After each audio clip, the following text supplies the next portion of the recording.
So, welcome everyone to another episode of Sin and Nonsense. It's been a while since I last uploaded, and that is because, well, just some various things going on in the winter. But I have recorded some episodes, obviously including this one, that I'm planning to release this spring and sort of get more regular with my releases in the summer. So we'll see if I follow through with that.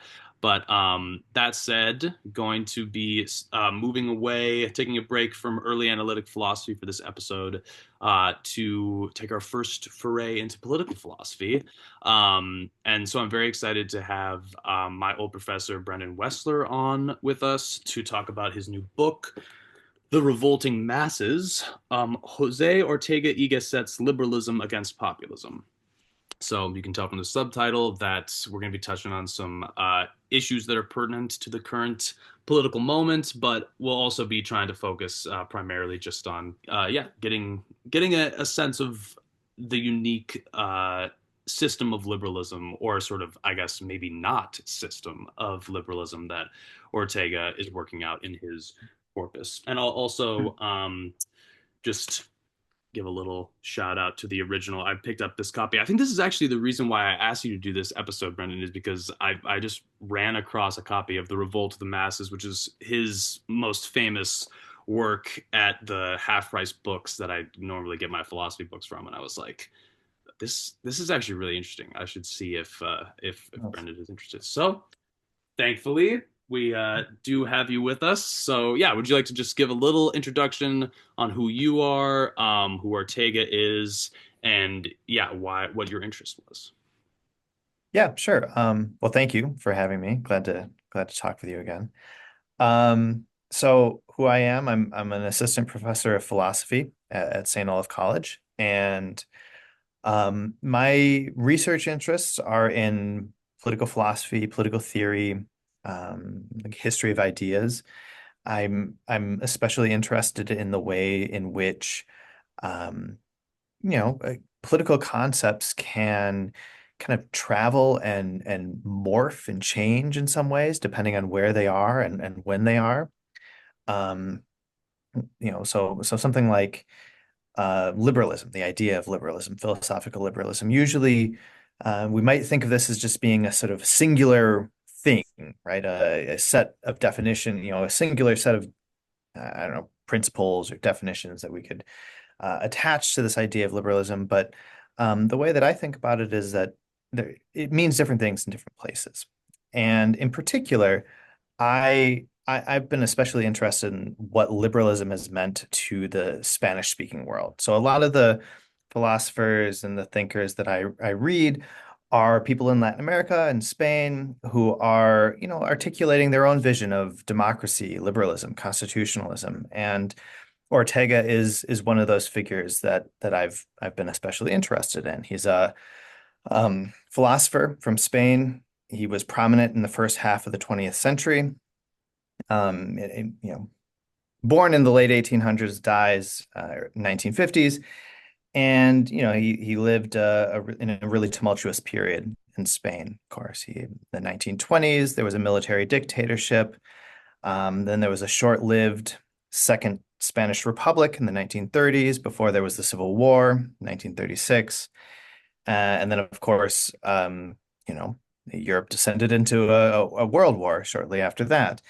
And so Ortega is living in this like really tumultuous moment, and he's observing around him a kind of deterioration of society, of the ability to live a life in common, to kind of suffer some of the disagreements which we need to be able to accept if we're actually going to be able to live together all together. So, um, yeah, I don't know. I mean, what interests me about him, um, is sort of this distinctive, I would say distinctive, um, Spanish Hispanic approach to philosophy and politics, political ideas that I think you can draw out of Ortega. Um, I don't know, maybe this is a side note, Sean. I don't know if this is exactly what you're going to ask, what you meant by that, but Yeah. um, my I first got into Ortega because I mean, I was interested in philosophy and politics. And I also kind of had a separate interest in Spain and Spanish history and Latin American history. And in grad school, one of my professors just said, "Hey, maybe you should read this Ortega guy." We didn't really know much Nice. about him other than he was a Spanish philosopher, and um, I actually didn't like him very much at first, but Yeah. it still kind of stuck with me for a long time. And slowly I've kind of been reading him, for many years now and thinking about him. And I would say he's kind of he's seeped into the way that I think about the world, certainly. Yeah. Well, I have not finished the Revolt of the Masses yet, but I've read some of it, and I agree. Like when you first start reading him, and maybe this just probably speaks to somewhat of the difference of the time, but maybe also the cultural difference that, like, yeah, there's it's initially a little bit it cuts against some of my instincts, but then the longer I was reading it, I was like, okay, I actually think that he's going somewhere with this, whether or not I agree with all of it. But Yeah. but was He initially wrote it as a series of newspaper articles as well, right? okay, So got it. he's writing it for a broad audience. He's Yep.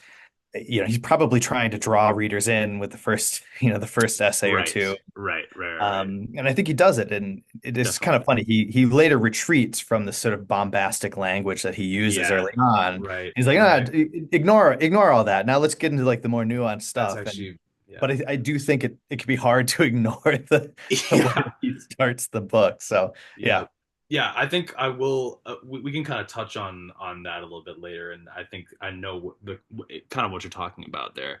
But well, all right. Let's basically the way that I have thought to structure this discussion is kind of talking about these two dichotomies that came out of the chapters that we were focusing on in your book. Hmm. Um, that broadly, this idea of first of all thinking about a spectrum between a conception of liberalism based on liberties, plural, and then liberty, um, and basically, or I guess maybe more liberties in as particular liberties versus liberty in this sort of broad sense. And then the second dichotomy is commonality versus pluralism in a liberalist society, which we'll get to later. But just to start talking about this question of like liberties versus liberty. Um, the first sort of distinction that you draw in the chapters that we were reading from is this distinction between Anglo-American liberalism, which of course we are most familiar with here in the US and probably for people who are watching it, and then continental liberalism or European liberalism. And yeah, do you just want to give a quick characterization of what that difference consists in? Yeah, and I mean maybe I don't even need this clarification, but I'll still make it. Of course, when we're talking about liberalism, we're talking about liberalism in a philosophical sense, right? Right, Sometimes this gets called European liberalism, because we're not talking about the sort of the political left in the contemporary United States necessarily. We're talking right, about a broader political ideology, that goes back to, people often point to somebody like John Locke as being one of the originators of what's sometimes called classical liberalism.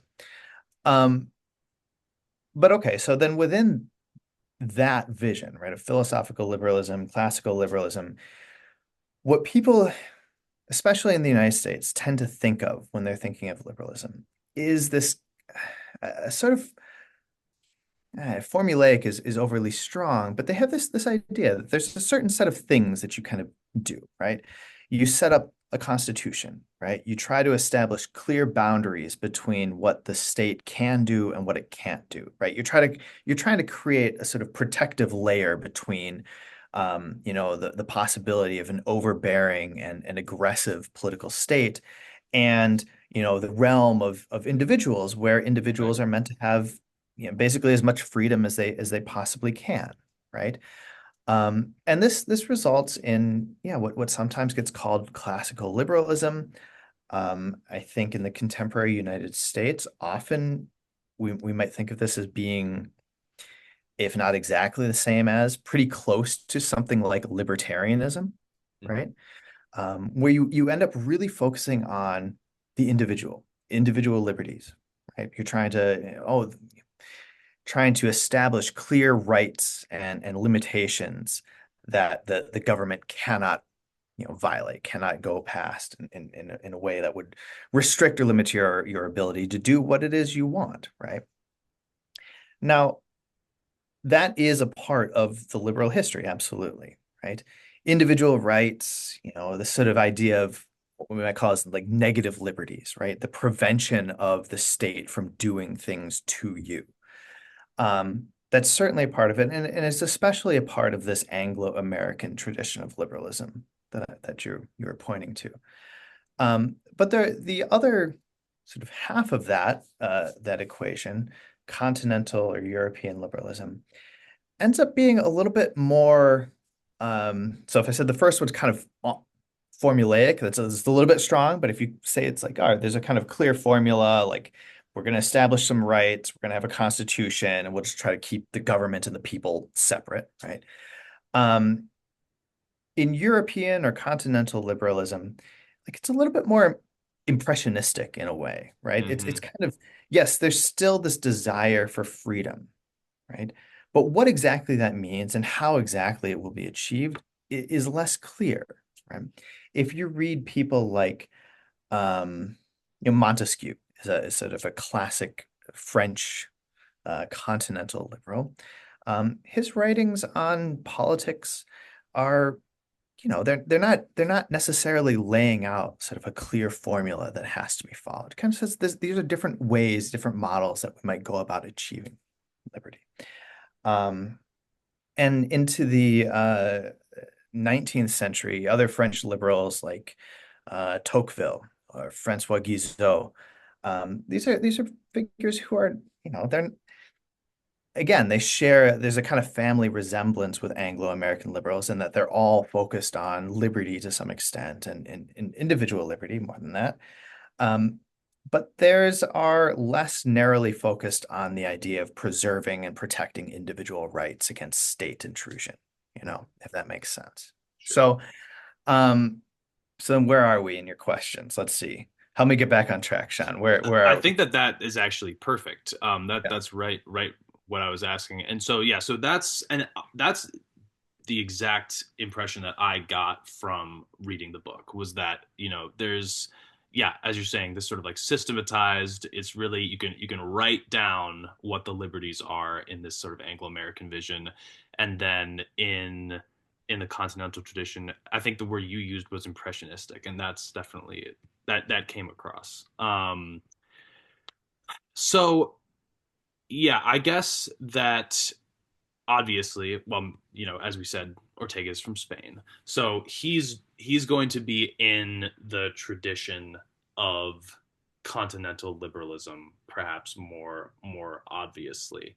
Um, but I guess what the next question that I wanted to ask about was this conception that he sort of like reintroduces from Rome, and I'm not. This is like a Roman conception that I'm assuming is it coming from like the time of the Empire or even before that Republic? It's from Cicero. Oh, it's from Yeah. Cicero. Okay, got it. So yeah, I think you say that in the book, but this is I think sort of illustrates a a version, even though it's still sort of impressionistic, but maybe a sort of more concrete idea of what liberalism may look like in this continental tradition. So yeah, can you go into a little bit about this, what this idea of reviving libertas is? Yeah, yeah. I mean, so again, it's kind of an extension and expansion of what I was just talking about, right? Yeah. Which is and I think maybe you had asked this before in your previous question, the sort of the distinction that Ortega makes, and then I bring it up in the book between and not just Ortega, also other historians of political thought. There's an Italian, Guido de Ruggiero, who wrote a book on the history of European liberalism over 100 years ago. And he points this out. He says, one of the big distinctions between English liberalism in particular and French liberalism is that for English liberalism, what is important is the identification of particular rights, particular liberties, right? So if we can figure out, what are the ways, what are the areas where we really need to keep the state out of the individual sphere, right? Where do we really need to protect ourselves? What are the most important dimensions? If we can figure those out, then we just, set up, try to guarantee rights in a constitution, perhaps, um, and make sure that then our freedom, our liberty is preserved through those rights. Okay, so maybe it's freedom of speech or something like that, freedom of thought, freedom of religion. So maybe these are the main ways in which a state could violate one's individual liberty. And if we can figure that out, we just list them and we establish them. We hope the state recognizes them, of course, but we've kind of narrowed the field, like in some ways. The other version, the continental version of liberalism, the French version, for example, would argue that it's not so much the particular liberties that must be preserved. It is liberty as such, right? Which I think this distinction is a little bit strange. And I think part of the problem, and I actually don't say this in the book, but I wonder if part of the problem is it has to do with the language, right? At least in Spanish, if you think about how to say freedom, how to say liberty in Spanish, it's the same word, right? Libertad. If we're talking in English, of course, we have these two different words, and I think where you kind of get, I don't know, maybe a little bit mixed up here is that in English liberalism, we get focused on individual liberties as a way to preserve like freedom as a whole. French liberalism or continental liberalism, you get kind of wrapped up in this idea like, no, we're not really going to talk about individual liberties so much. We're talking more about like the general set of conditions which make us feel as though we are free. Okay. And that might mean that not all of the rights that are recognized in other versions of liberalism, the English version of liberalism or the American version of liberalism, it might be the case that not all of those rights will be protected and recognized in the continental version. And yet, the idea is, or the argument would be something like, you could still preserve a general atmosphere, a general culture of freedom, of liberty. Okay. And historically, this was the case in Spain, for example. There were Spanish liberal constitutions which did not protect freedom of religious practice. And yet the idea was, we could disagree with this, but the idea was that this was still nonetheless creating a kind of culture and atmosphere of freedom in the whole, even if some particular liberties were not maintained or protected. Okay. And it's that latter version, this continental understanding, this liberty as such, which is connected to that older, Roman Republican understanding of freedom as being kind of like a general feeling that one has, that one can, generally make their own choices, do what they want, even if there might be some restrictions on what that might mean, right? Of course, and of course, this is always true, right? No matter what, no matter how many individual rights, individual liberties we might identify, as we do in the United States, you can look in the Constitution, the Bill of Rights, there's a certain number of rights, certain number of liberties. Some people will say, well, look, that means citizens of the United States are free. We're never free to do exactly what we want, right? There are always laws, there are always restrictions. And I think it's kind of that balance between acknowledging that the state can create some kinds of laws, that there will be some kinds of restrictions, but as long as that's done in a way which is still cultivating a more general sense of freedom, that's what this, libertas, I think, is getting at for Ortega. This idea of liberty as a whole, rather than the protection of individual liberties. I think Sure. that's sort of what I mean, I don't, in some ways I think it's hard to figure this out. I get questions about this a lot, but that's sort of where I think Ortega is trying to go with this claim, if it makes any sense at all. Yeah. No, definitely, definitely. I think one of the sort of, I don't know if this is a, a place to push the question or if this is just sort of further, going on the same point that you just made, but I'm trying to see if I can find it real quick. But basically, this conception of liberty, libertas, that he is trying to revive. I believe there's somewhere in this where the point that you were just making, but essentially we're always going to live under laws, we're never going to have absolute freedom, right?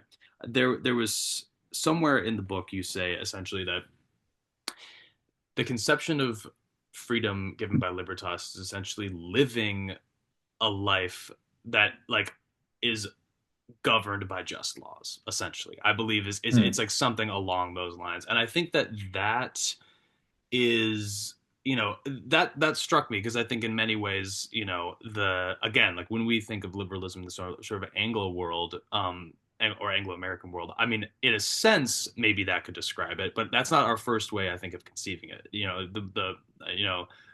The way that we conceive of it normally, I feel like, is reduce laws as much as possible, essentially. Like the amount of restrictions, if we could have no restrictions, then that would be the best of all possible state of affairs, as opposed to the idea that liberty and freedom consists in living under a just set of laws. And is there something to that sort of speaks to a difference between the two traditions for you, or yeah, what would you say to that?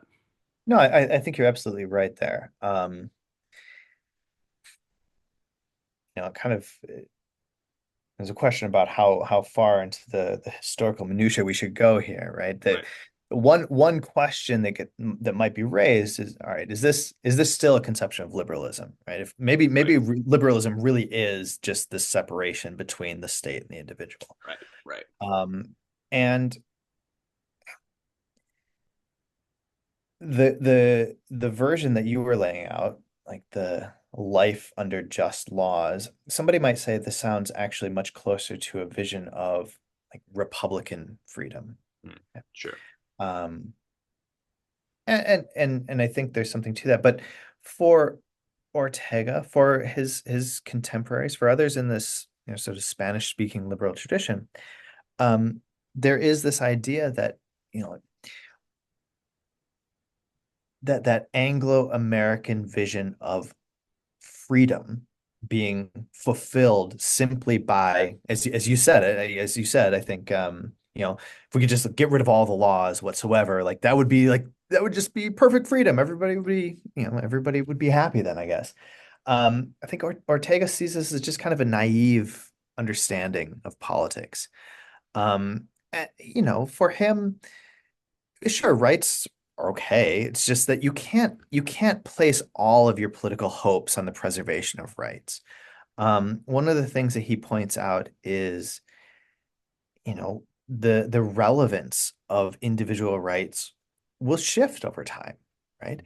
Um, we could think about like the way in which the Second Amendment to the Constitution kind of has shifted its meaning. Like, what it might have meant to have a right to bear arms in the late 1700s it's just not the same as what it will mean today, and that's setting aside whether or not we think this is a good thing or a bad thing. It means different things, Right. right? And Ortega, I think, has this sense like if you're placing so much emphasis on individual rights, then uh, at some point you're liable to kind of like overemphasize some things Mm-hmm. and not have yet identified rights that might have popped up. The need for those rights might have popped up in the meantime, and you haven't protected them. And you think about developments and with the internet and social media and things like that. Maybe we need Right. more kinds of individual rights now if we're really going to protect ourselves from government intrusion. And so he says you're kind of misguided if you're focusing too much on these individual rights. And what we really need is we need this more kind of comprehensive understanding of what it means to be free. So yes, living under just laws. Um, in this text, where I think I'm drawing most of this from, it's translated as concord and liberty. And he says you live in society in a way where it's sort of like you have this sort of happy, this warm embrace of society, right? Where it like fits you perfectly. You get to do whatever you want, even though you're living within some kinds of constraints of the political community, right? Yeah. It places constraints on you, but you don't feel it as a constraint because it's already kind of reacting to what it is that you want to do yourself. So I think you're right that image is a pretty good way of thinking about the difference between the two. Um, it's a difference in terms of the relationship between the individual and the state. And I think it really is. The Anglo-American version of liberalism is this kind of there's a stark divide between the two. Mm. The continental, and especially in Ortega, um, the individual and the state, they're much more interconnected in some ways, I think, Yeah. than this classical vision of liberalism would suggest.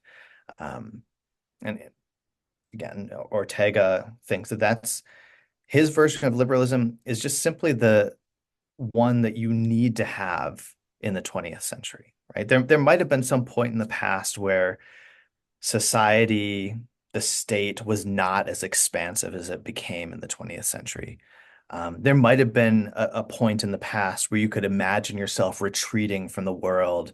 The state really was Right. distant. You really could feel like you were free and not controlled by the Hmm. state.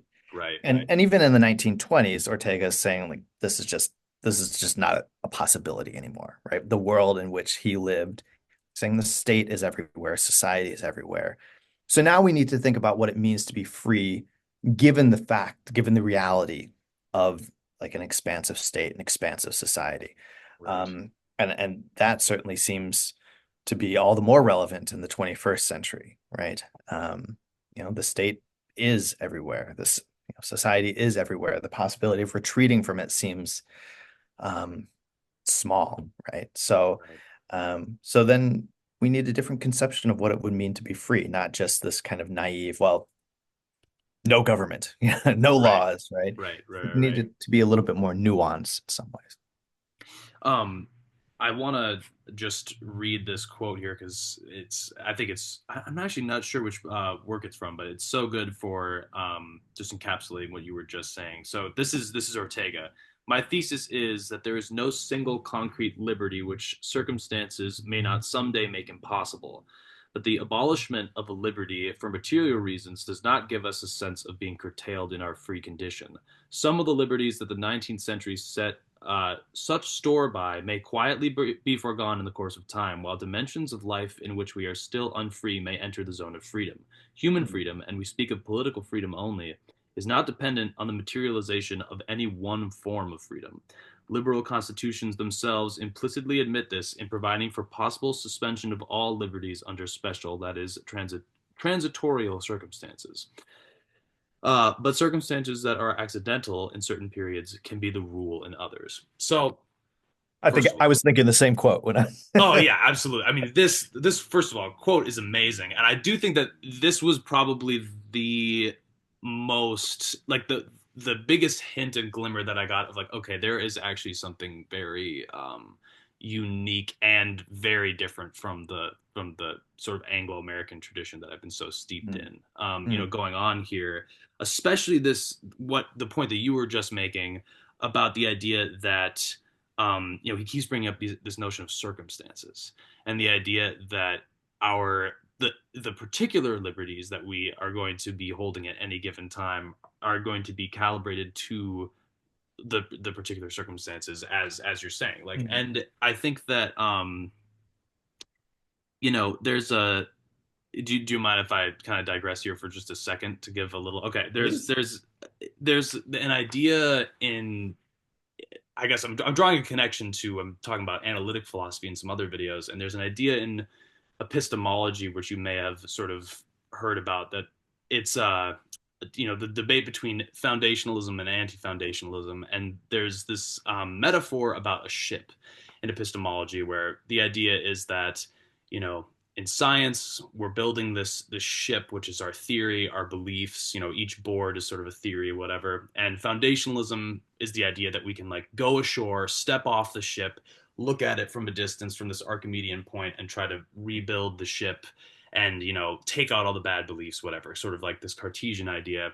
And then I think it's like Neurath is the one who makes this metaphor, and he says like we are out at sea, we can't go ashore, we have to like repair the ship as we are actively sailing it. So at any one moment we may stand on some part of the deck and have to rebuild the other deck at the same time, whatever. So the idea in epistemology is basically like there's no point outside. You can't escape theory, you can't step outside of theory, and also no beliefs are absolutely sacred. You could at any time when you're standing on one set of beliefs try to edit and revise like another set of beliefs. And this is a big idea that comes in for Quine. Anyways, that's what I wrote down when I read this quote, because I was like, this is like the political equivalent of this sort of Quinean epistemology, is the idea that you know we there is no one, like none of the boards, none of the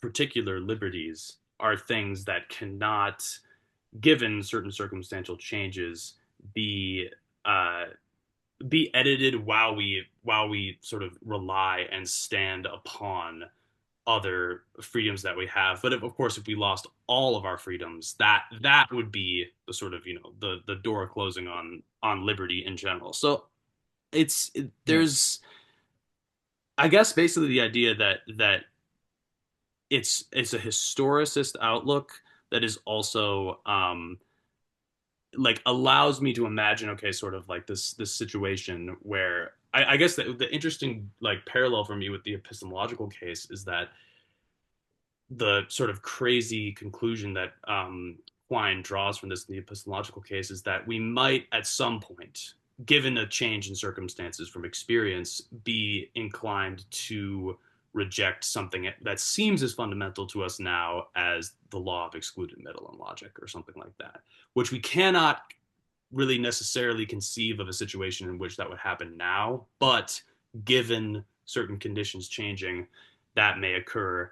Um, but that does not mean that all of a sudden we would lose rationality, because he's giving us an alternative conception of rationality as something that's moving with our circumstances. And I think that that's the thing about this that is so different from um, the Anglo-American conception, is this idea that something as fundamental as, say, like free speech, which I think of as sort of like that's the law of excluded middle of sort of Anglo-American political philosophy. It's Hmm. just like that's the one thing that it seems so inconceivable that we would lose or something like that. Like Ortega's saying here that there is, what he says, there is not like a single liberty that he would, there's no single concrete liberty which circumstances may not someday make impossible. So I think that is just like, it's such a radical claim, I guess. It's just such a radical claim, that he's saying, like, again, it's as radical as this sense of like we could one day revise the law of excluded middle. Now it's possible, and I'm interested in your take on this, that he's maybe making sort of a rhetorical point here, and he's maybe not fully committed to the idea that there isn't any one, concrete liberty. But I'm actually interested in the idea and the notion that he is committed to like this radical sort of Quinean political correlate, and which is just like, yeah, that even though right now we can't necessarily, because of our current circumstances, it just seems to us so obvious that we have to have freedom of speech, we have to have freedom of religion, whatever it is.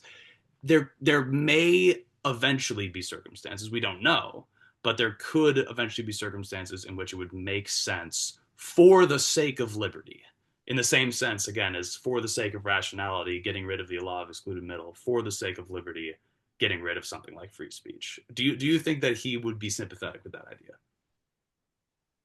Yeah, I mean, I think that's a really interesting parallel you're drawing here. First, you might want to read some of Ortega's more like epistemological and Yeah. ontological writings. You might find those really interesting. I, I think there is a way that Ortega is kind of dislodging, you know, himself from any kind of certainty and any kind Yeah. of, there's this always this anchor point that we can always Hmm. be, fixed onto. Right. Um, it's interesting you were using this analogy, the metaphor of the boat Yeah. and standing on it. Um, Ortega understands philosophy. He understands life is basically we're shipwrecked, right? We Mhm. we Right. like we just merge and we're in the water. What do we do? Like the only thing we can do is we have to swim. We have to create meaning for ourselves. We have to give ourselves purpose and things like that. And I think there's some kind of parallel there. Um, now when I, Now, I'm trying to think about like how radical do I think Ortega is? Is he as radical as Right. you're suggesting? He might be. He actually might be. Well, one of the ways that I have always thought about the possibility of the suspension of individual liberties, there are of course there are historical examples here, right? I mean, so Right. the bad one is like Weimar Right. Germany, right? You suspend individual liberties so as to save the republic, something like that, because there's a crisis, um, a manufactured crisis, probably, right? The Reichstag fire. Um, that's a bad version. I guess you're kind of you're suspending liberties without preserving that underlying sense of freedom, right? Of Yeah. libertas. But there's an American version too, right? The During the Civil War, Lincoln suspends habeas corpus, and Right. um, you could say that the root of habeas corpus is fundamental to liberal politics, to individual liberty as anything else. And look, people will debate this. I know I've spoken with people who say like, actually, this was a huge mistake. Like Lincoln never should have done this, whatever. Right. Right. But a lot of people will just say, well, look, you can't have the kind of liberty, the kind of freedom that existed in the United States if the United States fractures and splinters, right? Falls Right. apart. And so you could say that it's uh, suspending habeas corpus is a way of, you know, restricting a particular liberty Right. uh, while trying to preserve, uh, this overriding, this general sense of libertas as a whole. Right. And what's different, though, I think, is in that example, there's always this future point, right? All right, so Lincoln, the Right. North wins the war, we reestablish the United States. Okay, well then habeas corpus should come back in. What you Yes. were suggesting is the more radical version. We're like, Yeah. no, there might just be a time where it's not just we're suspending individual rights or individual liberties or something. It's just they just kind of fade away and they just might Yeah. not be at all relevant to the way that we think about freedom. Um, And I think you'd be onto something if you're saying that. Is that exactly what Ortega says? I'm not quite Right. sure. I'm not sure if he quite goes that far. Sure. But you might draw those implications from the arguments that he's making, even if he himself, I'm not sure if he goes that far. Yeah. Right. Right. I think that yeah, that makes sense to me, and I think you're a measured interpreter for saying so. But I do think that you're right that like the I think drawing you can draw something of that picture from what he's saying, and I think that even if that insight is something that sort of like goes slightly beyond what he would want to commit to himself to, I think it's an element of his vision which I think that anybody who's interested in sort of trying to carry liberalism forward, especially right now, it seems like it's facing a lot of challenges. Um, you know, I think the thing that is useful about it is that it's just a much more dynamic and sort of elastic form of liberalism, where it's like, look, the circumstances are going to change. Society, mainly, just the thing is that it's not the circumstances in which we're going to build society. It's that society itself is going to change so much. Where it's like, again, obviously, like, you know, the most basic example of like a freedom that wasn't even conceivable necessarily in some sense, before a certain period in history and a certain change of society, some like freedom of the press or something like that. Like if there is no press, you know what I mean? Then it's like, Right, freedom, yeah. freedom, like if that's just not really an institution that exists yet, then, and so obviously it, that only suggests the idea that, as society changes, there are going to be more freedoms that we have to take on, not necessarily omit some. But I think that there's still a sense in which we could imagine, and again, even if it's not something that we could necessarily conceive of right now because of the way that our society is, just almost more having the spirit of, look, we're not committed to any of these things dogmatically. What we're committed to is liberty. We're committed to freedom. And even if, something, some sort of societal circumstance that is totally beyond what we can conceive of right now were to obtain, in which some of these particular liberties were, had to be compromised, that, that doesn't mean that liberalism is somehow like the wrong philosophy or something, or the wrong orientation, I guess, is the kind of like broad place to Yeah. Yeah, I know. I think that's right. It really reflects the way that Ortega understood liberalism as a kind of adaptive, malleable. I mean, yeah, I think I have exactly. quotes in the book there. Where it's like it really travels, right? It kind of adapts to the place, the time, the needs of the particular society and then in which it finds itself.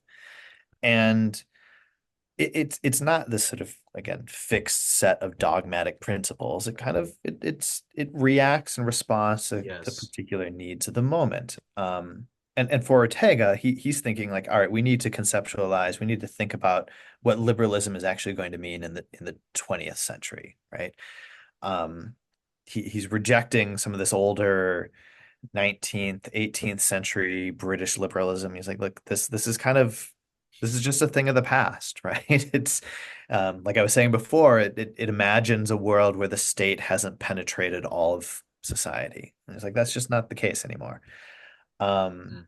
and so that's one of the things that I do find really appealing about Ortega's approach to politics and approach to liberalism is his ability, or at least the way that he thinks about liberalism is really responding to the problems of the moment and changing as it Yes. needs to. Um, you know, I don't know, this feels old now to talk about critiques of liberalism as coming from the left. But, 15, 20, 30 years ago, this is Right. really, I'd say some of the most vocal critiques of liberalism were from the left, basically saying liberalism is just hopelessly conservative. It's, Right. hopelessly economic. It just leads inexorably to capitalism and Yeah. imperialism, things like that. And you know, I, there are many good arguments that are made that would support those kinds of conclusions. But um, I think if you tend to see liberalism as adaptive and malleable in the way that Ortega sees it, then even if it has had problems in the past, even if it has led to massive social and economic inequality, uh, you can still imagine or you can reimagine liberalism in a way that could address those same kinds of problems if you're trying to hold on to a much more general sense of libertas or liberty or something like that, right? Um, there's certainly a counter argument to that. I've had professors ask me this, like what liberty? What does this mean anymore? We're just talking, it doesn't mean anything. But Sure. I think if you and Sean, maybe you'll agree with me. I mean, I think as you're reading Ortega, you can kind of see he's trying to like tease out what this means. He's kind of refusing to say, like, all right, here's what liberalism is, like Right. once and forever. Here, like even if he says it's like liberalism is adaptable, it's malleable. He's not trying to define it in a even in those terms where, Right. Right. liberalism has to be adaptable in this particular way, Yeah. he's like, no, it's that's that's what's good about it, is that it can change, and he kind of is refusing to say, like, this is what it is once and forever. So, Right. Right. which can be frustrating, but Definitely, definitely. Right, right, right. I mean, he's either really onto something or nothing at all. But so we should probably move on to the sort of second dichotomy that we set up here. But I think that gives people a good sense of sort of what his unique uh sort of how he situates within the first dichotomy between sort of Anglo-American and continental liberalism. Um, okay, so yeah, commonality, pluralism. Let's Hmm, go ahead and start with this idea of concordia. So yeah, Ortega, he values concordia and pluralism in his vision of liberalism. hmm. Um, let's just kind of like characterize these two notions. Um, what are the necessary conditions for concordia, and then what constitutes pluralism on the other hand. So Yeah. So he's also taking this from Cicero, Concordia. yes, right. So Concordia is, so how should we go about this? When he talks about Concordia, Concordia is basically a deep underlying sense of commonality, right? A deep bond that people feel, right? In within a commonwealth, right? Within a political community, society, whatever, right? Um, for Ortega, that sense, that feeling, um, sort of maybe a shared sense of purpose, but at the very least, like a belief deep down that we uh, like belong to the same community, that we have the same sets of interests, that we have, the same foundational beliefs. Um, he thinks that we really need to have that in place if we are going to be able to continue, if we're going to be able to live together, right? You have to have this sort of shared sense of notion. Um, One of the distinctions, and maybe I'm kind of backing up for Yeah. a second. Ortega writes about the difference between ideas and beliefs. Okay. Ideas are kind of surface level notions. I mean, the kinds of things that we tend to think about as ideas, what we think we should do. I don't know who you should vote for, what you should eat for dinner. I don't know. Um, so it's kind of conscious stuff, right? You're kind of consciously thinking about things, and you form some ideas, and they might be really substantive ideas again, right? I mean, you might be, I don't know, you're partisan.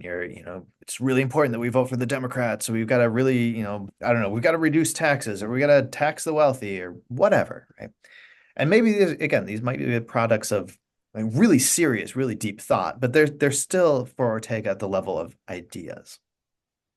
Beliefs are like very deep within us, right? I would describe them as kind of subconscious. They're not things that we are consciously thinking about, or sort of they're not things that we are kind of deciding that we believe. They present themselves to us as fundamental foundational beliefs. Okay.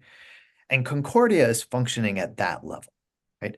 If we share these foundational beliefs, then there is a foundation that we can kind of build a shared life together, right?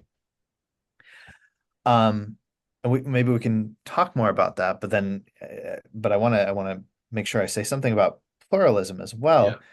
As a liberal, and I think it fits very much with what we were just talking about, with kind of refusing to say, like, all right, this is the way that things need to be done. This is what liberalism is. Everything needs to kind of adapt to circumstances. Uh, Ortega is not trying to, um, project a particular way of living onto everyone. His understanding of what is important in some ways in liberalism is its embrace of pluralism, of plural ways of living. Okay. Sometimes we might talk about this as being like experiments in living, something like that. That people can, uh, you know, make choices to live in different ways. That there is the opportunity to do this, of course.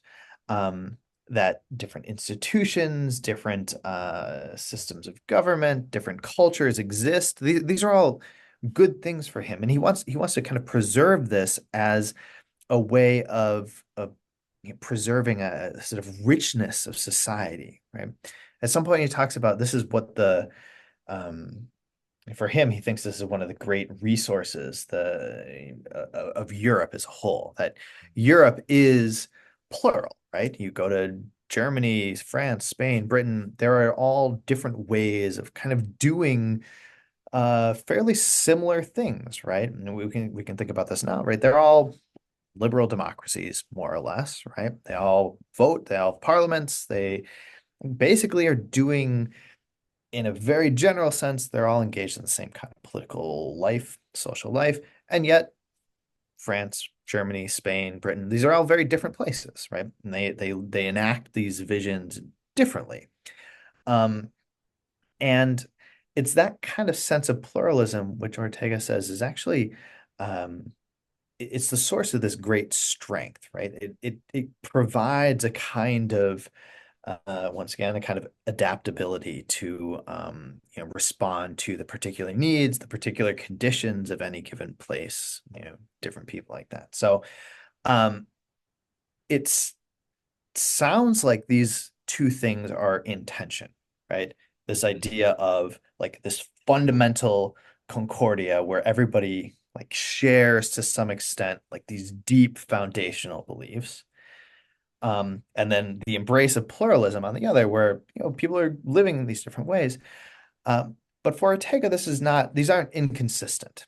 Okay, he thinks that you can have um, a political community, a society, where people share these foundational beliefs. They believe that they all belong to the same kind of political community. They're all doing the same thing, and yet they can disagree about politics. They can disagree about the best thing to do coming up, right? Who to vote for, how to tax, who to tax, whatever.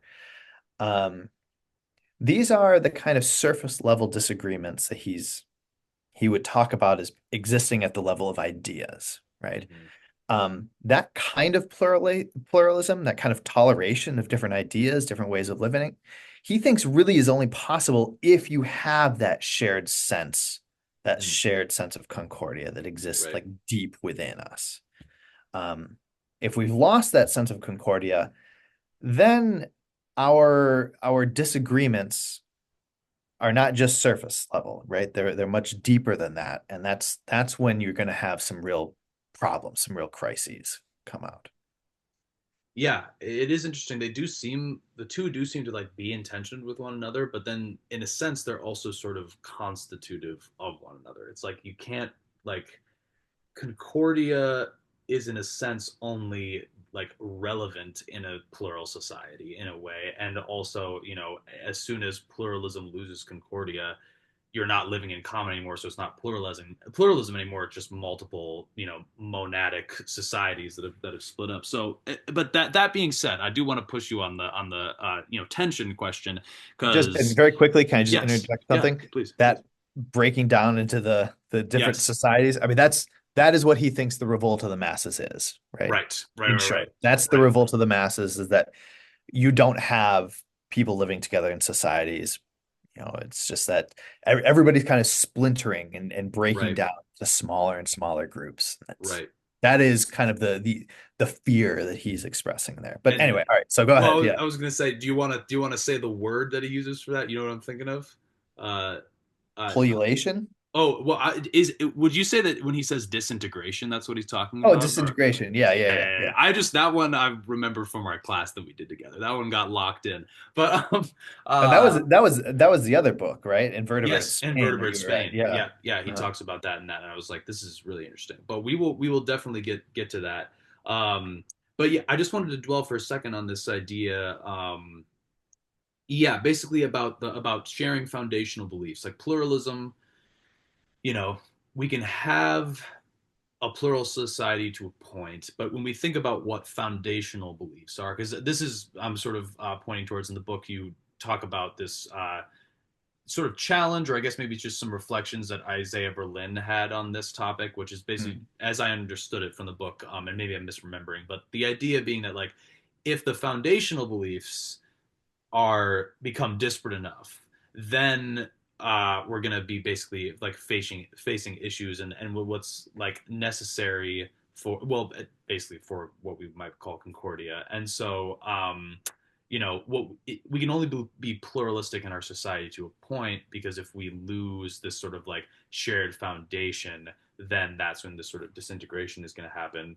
And I guess what I'm thinking of when I think of foundational beliefs is something like religious beliefs, but not just like religion, but more like sort of like I guess how you're conceiving the world, your way of life, etc., etc. Like if there was some fundamental disagreements on like morality or something like that, I think maybe you talk about that, or like Berlin has that as a sort of example. Like, are these sorts of disagreements things that Ortega thinks we can overcome and wrap into a single society, or is it sort of like once the moral fabric tears in a society, that's that's then it's over? Like what is Ortega going to say to that?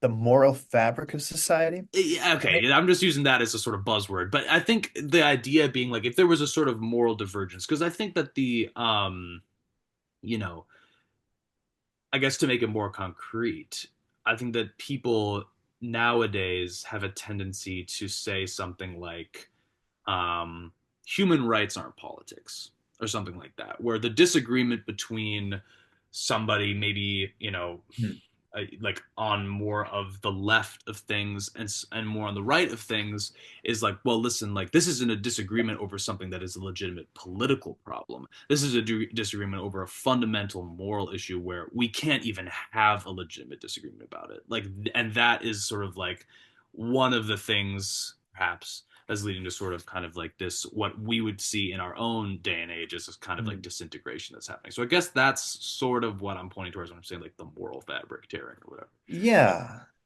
yeah. So religious belief, yeah. Moral fabric, and we might go with the rights example. I think that's a good one. I mean, one of the things that Ortega is using to describe Concordia, which again I'm sort of locating in this level of foundational belief, is he says there's something about like a shared belief in actually I think I wrote this down. Hold on. It's a firm and common belief regarding the exercise of supreme power. Mm, So it's like there's a baseline, a fundamental agreement about how power should be exercised and yeah, kind of who is exercising power. right, Um, I would say in our this is probably still true. Um, Currently in our society, we tend to think individuals should exercise power, right? That we should have some kind of say over what happens in our lives, right, right? And in fact, we should be the primary drivers in what is happening in our lives. right, That manifests itself, of course, in democracy, but also in just the idea that people should be able to make their own choices about who to marry and when to get divorced and when to have kids or not. All these sorts of right, things.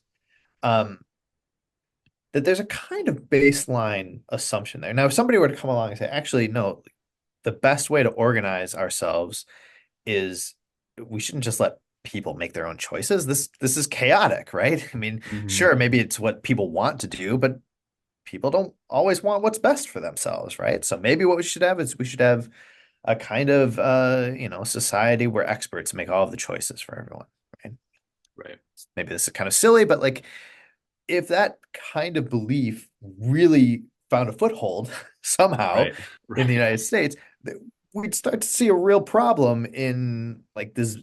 Not everybody would be agreeing that, like, all right, everybody should basically be trying to make their own choices, you know? Right. And well, all right, so I do wonder if somehow that is where things We're might be going. going in the United Right. States. That could be a problem. But your rights example, I did want to mention that. I think that's a really good one. A lot of the ways that we talk about political disagreement, it's surrounding um it's like basically everybody agrees in the importance of individual rights, something like Right. that. All right. Everybody believes in the importance of freedom of speech. It's just the question of like how to balance that against other interests. People just disagree, and Right. people, sometimes people will say actually it's more important that we protect free speech. Other times people will say, well, free speech can hurt people's feelings. It can actually abuse people in some ways. It can Right. cause some kinds of harm. And so, yeah, free speech is important, but we got to make sure that it's not doing these other things as well. And so you could say, all right, a lot of our disagreements just kind of, we all agree that free speech is important. We all agree that we shouldn't be harming other people. The question is, where do we find the Right. middle line, right? Right. And you could say that that's basically, that would be a healthy form of disagreement for Hmm. Ortega, right? We Yes. basically agree these rights are important. Now we're wrestling with like where to draw the line between them. Right. And there's not going to be a perfect answer. We're going to continue to disagree, but at its core, we have the same fundamental beliefs. Now, if it turns out that you have some people who are saying, all right, well, freedom of speech is important and I don't know, some kind of right, some kind of liberty, a protection from being harmed by others, these are important. And we got to figure out where to draw the line. And if other people are saying, actually, individual rights just aren't that important at all, right? Right. Right. This is actually leading us down a problematic path to conceptualize human beings as primarily individuals and not, I don't know, community oriented entities. Right. Um, then you start to have like much more serious political disagreements, right? It's Hmm. not where do we draw the line between these two things which everybody values. It's now we have fundamental disagreement about what our political values are, Yep. right? Right. How much emphasis should we be placing on, individual rights, individual well-being as a whole? Um, and when that happens, as an example, and certainly not the only example, but that's the sort of thing where Ortega says society now you would be losing that sense of concordia, that shared Right. foundational set of beliefs, where you it might not always even be articulated, right? It could just be that you Right. kind of have different groups of people who are now going in different directions Right. as to what it is they think are like the most important ways of understanding ourselves and our relationships with others, right? Hmm. Um, and when that happens, we're going to lose our ability to really continue to live together because at that point the surface disagreements they're not just surface disagreements, they reflect something much deeper. Yes. They Right. become much more existential disagreements, right? Right. A deeper sense of conflict, right? Hmm. Certainly. um, so yeah, I I think does that respond to the question about I think it your does. I think it does. I think that there's another dimension to the question, which like I think I can articulate. Well, okay, so I guess what I'm wondering as well is does he think that having a sort of shared, I think he maybe uses the term, or maybe you use the term to describe it this way, but sort of like a civil religion, a certain sort of shared understanding of like, again, like the procedures that by which we're going to do things here in this society, and also basically an existential agreement that like this is going to continue, like that. Does he think that that is sufficient for concordia, and is he basically unconcerned with um these moral disagreements that exist sort of outside of the proper sort of political sphere, I guess, is what, and that's why I was saying religion, which is maybe not the best example, but I think an example that I would use to, for this is something like, like the abolitionist movement. Um, for like abolitionism of slavery, like, that's an example that many people would look to, and it's like, okay, these people are operating outside of the law. They're breaking certain, civil procedures, and yet, their argument for why they would be doing that is to say, look, there's just a fundamental moral tenet that we hold that is actually basically above the law, above the law of the land, above the law of this polity. And I guess that those are the kinds of disagreements that I was also wanting to sort of put a spotlight on and be like, does Yeah. he have a concern that, if those sort of extra civil disagreements arise about something like, does every human have a soul? I don't know what the, like the justifications were for the abolitionists for doing what they were doing, but that kind of a thing. You see where I'm going with that? Yeah, I mean that's interesting. It's an interesting example. Um,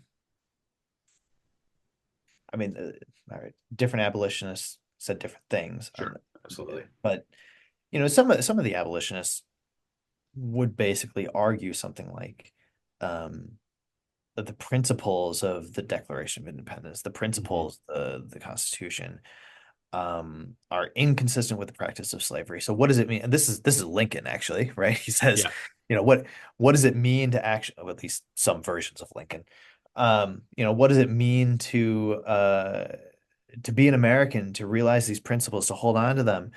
Uh, we can't do that if we continue to practice slavery, right? And right. so we need to eliminate slavery so as to, be more in line with our stated Right. set of principles. And so you might say that however much abolitionists are saying, like, yes, we're trying to hold on to some kind of like higher moral code, um, they're also just saying like we need to bring our laws into line with the same set of principles, which everybody ostensibly agrees with, Right. right?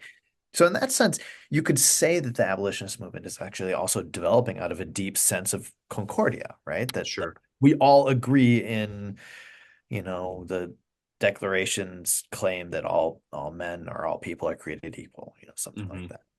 Right. Now, is civil religion enough? Is there something problematic about these deeper or the sort of I don't know, extra legal? Yeah, I mean, you're posing interesting questions, good questions. One of the ways that I would kind of approach answering this question. So for one, he does say, to bring religion in. I mean, when he's thinking about crises and the breakdown in Concordia, and one of the examples he gives is of the Enlightenment, basically, and sort of the challenge to the church and the shifting ways in which um Christianity in Europe was understood in a social sense, right? The center place that it had, where at one point, presumably, you could go throughout most of your community in Europe and assume that you're going to find others who are only Christians and who all believe in God. Right. And at some point, I don't know, 1700s, 1800s, 1900s, at the very latest, you no longer have that certainty, right? And I Right. think he's saying that there was a sense of crisis, a kind of breakdown, that there is no longer that shared sense of understanding that everybody in a community is Christian, everybody believes in God. So, Right. um, now he also thinks, I mean, that doesn't just lead to the breakdown of European life to Right. live together, right? I mean, they kind of reform themselves. And there are other things that you can draw on to preserve or cultivate the sense of concordia, right? A lot of it has to do just Less with I mean it does have to do with these like foundational beliefs of who we are and how we relate to one another Right. and question of sovereignty, as I was talking about before, but it's also it has to do with just a shared history, right? The reality of Mm, living together and understanding oneself as living with others nearby yeah. or another, larger community. This does create, or this does shape um it I don't know, maybe it solidifies a sense of concordia, that there is kind of this shared sense of belonging that can, develop. And in Europe, it redeveloped, right? Because you have people living side by side, living with one another, having this shared sense of history, of past, that creates concordia for him. Um, so there's always this possibility of concordia kind of disappearing or diminishing in some ways, but there's also the possibility of cultivating it and renewing it, refreshing it. Um, in the 20th century, when he's writing, he thinks European society is on the one hand, it's breaking down, right? It's the revolt of the masses. It's a rejection of authority. It's everybody kind of is retreating into their own little corners. I mean, he thinks that is at least a part of the explanation of the Second World War. Mm, Um, but uh, I don't know if you read this part of the book. I mean, this actually, it's I point out that he writes like in 1938. He's like, yeah, this seems kind of silly, but I actually think Concordia still exists in Europe, and not just in the European nations, but actually as Europe as a whole. And wow. so he predicts in 1938 that within I don't know what his prediction was exactly. It was he thinks that soon there would be a unified Europe, and like strikingly, he's actually kind of right. It's like 15 years later that you have the foundations of the European Union. Right. You had to go through a world war first, but And wait, did you say that he said that during World War II? well, right before it, Right before it. 1938, I think. Yeah, 38. Oh, okay, got it, got yeah. it, got it. 38. Um, though I mean, Spain was already in the Civil War. You already have kind of these Right. tensions rising. Um, yeah, his line is something like, I hope the reader spares the malice of a smile," or something like that, where he's like, I know how silly this sounds, but I still think like we have this shared sense of like European life lived together, the reality of conflicts and agreements and sort of shared historical reality that could serve as the foundation of a kind of European Concordia. Mm, So he was an advocate of European Union for quite some time, actually. right. Um, so I don't know, is he worried about things like uh, abolitionists sort of appealing to something above and beyond the Right. foundational agreements? I don't know that he is, Yeah. because even there, I guess this, and maybe this is my argument, is that the abolitionists were still holding on to that fundamental, like, kind of American belief in equality and democracy and things like that. And so, even if they were extrajudicial, they were doing so in a way that was kind of trying to hold on to or they would argue that it was still holding on to core sets of American beliefs. And I think Ortega would say something similar about there, a lot of that might have to do with these surface level. These can be pretty major disagreements and pretty major Right. conflicts um, that can exist, but still exist like above a solid foundation of Concordia. Yeah. Okay. I think you've answered the question then. Uh, Maybe. no. Well, okay. Well, fair enough. Maybe not the question, but my question. Before moving on to the next one, though, I did want to just like read this part. I think this is basically just this is a quote from Ortega again, and he's uh, summarizing just, I guess, sort of his outlook on liberalism, but it touches on a point that you made earlier about Concordia being maybe having something to do with like a common investment, sort of common goals for a society. Yeah. So yeah, he lays it out in 3 points, which I was like, this is themes again in this sort of impressionistic milieu, like very just like this is like analytic philosophy. Let's go. So one, Every now that and then, yes. every now and then, exactly. One, that the collectivity is not confronted with this is sorry. The general criteria for the existence of freedom in public life. One, that the collectivity is not confronted with pressing internal problems, anarchy for instance, and then two, that in political changes, the solution, at least in general outline, precedes the problems and is instrumental in bringing them about, or in other words, that the collective mind is actuated by genuine ideals of public life. Three, that every member of the society feels that he participates in one way or another in the function of ruling and thus plays an active part in the state. So it's really two and three. I mean, one is also very interesting, and we'll kind of get to the question of pressing internal problems. But for two and three, this idea that I think that the collective mind is actuated by genuine ideals of public life, and then the idea that all of the members of the community feel that they're at least some way engaged in bringing that about, basically. And this is a broader point that you make throughout that Ortega is saying on the one hand, we need to have again this sort of Anglo-American notion of liberty where we have these freedoms, and then on the other, like our liberal society needs to give people an idea of what the like sort of best actualization of those liberties would be, or so, like sort of something to strive for with the sort of negative liberties that they are given.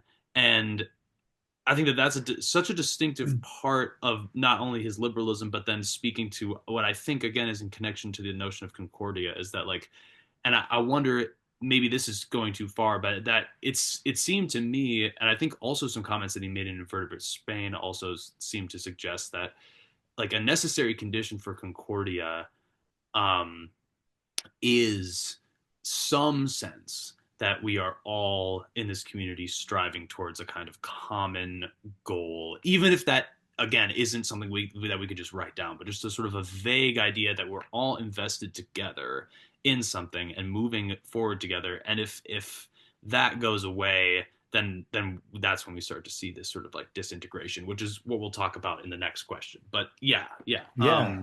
yeah. I What think do I you have think to you're say about that? absolutely right. I think you're Great. absolutely right. Yeah. I Okay. mean, at some point, I don't know that I even have that much to add, but at some point, Ortega says, look, what does it mean to live together?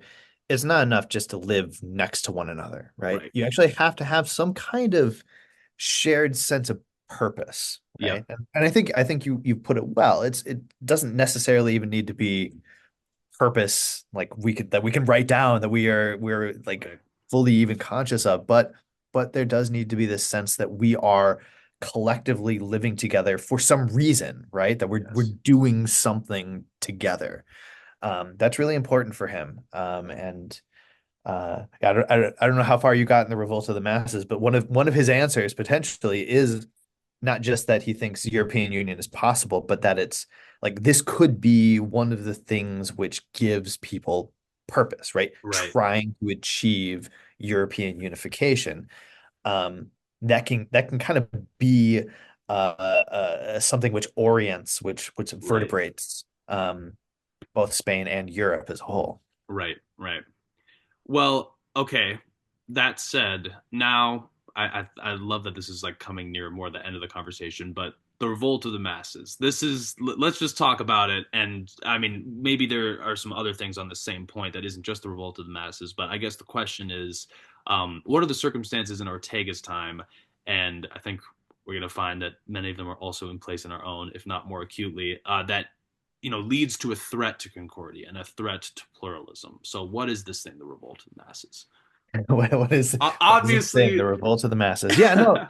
Um, yeah, again, it's like this is, as you said, this is his most famous book, the most famous claim. As I write in my book, it's I think it's often misunderstood. It is sort of and maybe this is also is what we were saying earlier about the initial engagement with the book. It's like the revolt of the man. What is this? Is this like it sounds like he's, especially in the first chapter, it sounds like he's saying like, oh, these masses, they're just all over the place. Yeah. Like, what are they, Right. why are they here? What are they doing? Right. Um, and it's his point though, is actually, I think more nuanced and ultimately is something which I think we can probably relate to in the 21st century. He thinks the revolt of the masses has to do with several different kinds of breakdowns, but it has to do with perhaps first a rejection of authority and a rejection of standards. Now, again, it sounds aristocratic and elitist, Yeah. and you know that there is perhaps something to that, but he doesn't mean this in an especially aristocratic or elitist way, other than to say that he believes that there is right and wrong, that there's better and worse, okay? And that, for example, if you want a medical opinion, if you think that there are some people who have better medical opinions, perhaps trained doctors, than others, right? Right. People who just are writing stuff on the internet, um, then you also agree that there's a kind of, that there's that standards, that expertise is important, right? Um, and Ortega is suggesting, writing this at the tail end of the 1920s, he's saying there is this rejection of the possibility that other people, anybody other than myself, might know more than me. He says that thought, that idea, that is characteristic of what he calls the mass mind, right? Yep. This is the problem that he's thinking of. He's thinking of people who just kind of they think I already know. Why do I know? But because this is what I already think, right? There's no need to ever like bounce ideas off of other people, try to improve one's understanding, right? Because like by very fact of having that understanding, this mass mentality says like that idea, that understanding is correct, right? That's all I need. I don't need anybody else to tell me anything because I already know. Okay. Now that's bad enough, I think, in some ways, a rejection of standards, a rejection of authority. And again, there are some parallels to the 21st century. Um, but Ortega thinks that this leads to some real social breakdown because he thinks that if this mass mentality when somebody has it, it's not just that they're like refusing, to listen to like what a doctor is telling them, but it's also sort of discouraging people from having any kind of communication or exchange with anybody else, right?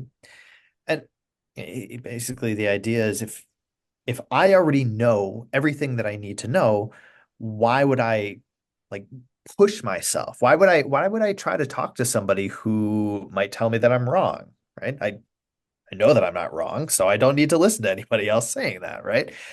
Um, and Ortega's thinking that like this kind of mentality ultimately leads to a rejection of the will that is necessary to lead a life in common. Again, we've been talking about these surface level disagreements.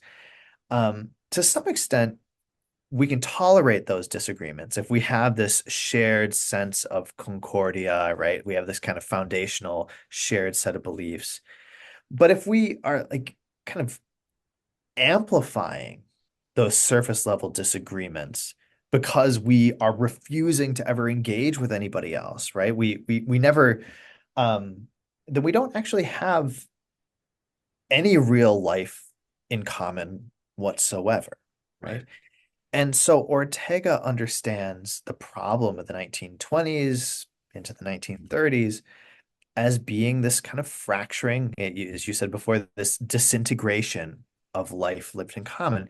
People kind of breaking out of like public life as a whole Also thinking back to that one of those last quotes, like a real effort to live and think in terms of public life, that disappears because Right. you're not actually thinking about, you know, what it will mean to navigate a political world where, despite your fundamental agreements, your concordia, that you're going to have some disagreements, some real serious political disagreements that you actually have to work through, you have to wrestle with. Right. Um, the revolt of the masses means that you just reject that, you turn your back on it, and that means that the project of a life lived in common like falls apart. We Yep. disintegrate. We retreat into smaller and smaller groups. Here too, I think there are echoes at the very least in the 21st century, right? Um, it's so much easier, right, to consume media sources that tell us the sorts of things that we want to hear, right? It's much easier to not try to talk to your friends, your neighbors, your family who vote in a way that's different than you, right? Right. And so but that kind of retreat away from public life, which is in reality, in truth, is a life of disagreement. Um, this he thinks is a massive threat to life lived in common. And if we think that's valuable, if we think we should be able to live together, then this is something that we need to wrestle with, something we need to try to address or Yeah. rectify, perhaps. I'm really glad you went down that sort of dimension of the revolt of the masses, because I think that it also points to a part of his liberalism that we didn't touch on in the beginning, and I kind of forgot about when I was writing the questions. But just this idea that he talks about, basically like to in order to live in a liberal society, like, or I guess what constitutes that is partially just never being fully sure of your conclusions, never Mm. fully, landing on a Yeah. belief where you're just like, basically, putting your beliefs up to scrutiny, which again sounds very basic and sounds like something that, is maybe harped on a lot, but at the same time, it it was really not that common of a practice these days. Not to just like go right out and and say it, but I do think that it's like, which is not to, I like I definitely think that I fall into that a lot, but I think that that aspect of like, right, the idea, because I think that the way that he also first portrays this idea of like, you we've lost the mass sort of man, the mass person has lost their sort of consciousness of the possibility that somebody may know better than them.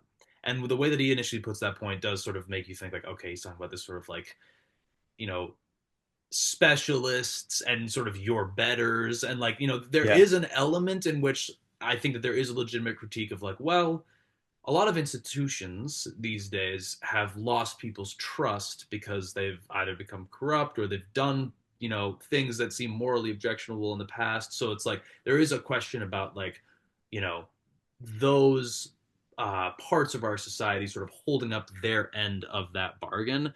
But at the same time, there's a more like, when you really read deeper into Ortega, you realize that there's a more fundamental critique, which is not just like, okay, like we should be, again, as you're saying, like, uh, just listening to experts more. It's just that we should at least be open to listening to experts. You know what I mean? It's not that we should listen to those experts no matter what, but it's just that, like, the real problem with the sort of revolt of the masses is this idea that, we aren't even interested in listening to other people because we just don't have that possibility on our radar that they would know, better than us.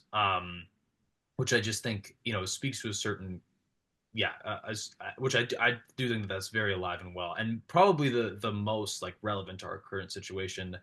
I think, again, he puts it in terms for his own time, but he says something like, um, the revolt of the masses is something like, basically like the victory of notions that like are born in the coffee shop or something like that. And, I Mm. was just immediately just like, that is, first of all, great line. The actual wording that he puts it in is better, but just the idea that, for our time, it's something like on Twitter, or it's something like, I just feel like all the time I'll be listening to podcasts where it's just like, you know people are just like, oh, so true about, what some person has said. And so there's never like, oh, is that true? You know what I mean? Like, I mean, obviously in some cases there are, but it's just like there is a certain culture right now, which definitely has a little bit of that sort of like, we are in an affinity group because we all agree on certain things. You know Mm. what I mean? And so and again, this idea that it's like you're in the coffee shop, you're with your friends, and some sort of notion you can see it happening. Somebody says like, oh, I don't really, I had a weird experience with this person. They're like, oh, I also had a weird, you know what I mean? It's just sort of like that kind of stuff just grows on a social level. But the idea of being like, but that sort of harmless thing that happens just in normal social society is now becoming like a major driving force of our political life, which I think is like, yeah, so interesting. But one of the dimensions that we didn't quite touch on of the revolt of the masses that he talked about, which I'm wondering if you'd be interested in this as well. At one of the more recent chapters that I got to, he was talking about the idea of like essentially just the immense material like comfort in comparison to previous centuries that the even I think he was saying like 1800s or maybe like not like 19th century and 20th century Europeans have and Americans had over their predecessors. And he was essentially saying that um you know because